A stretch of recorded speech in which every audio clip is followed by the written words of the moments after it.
كوميشنka doorashooyinka qaranku waxay leeyihiin doorka inay xisbiyada tartansiyaan oo si cad mandate-kooda ama awoodooda u qeexaya xeerka law number 20 iyo xeerarka kale soo raaca runtii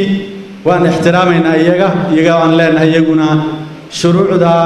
ha ka shidaal qaataan sida imika ugu shaqeynayaan sidii uu ka dhawaajiyay Faysaliga horeeyay horena waan uga hadalay mustambeedka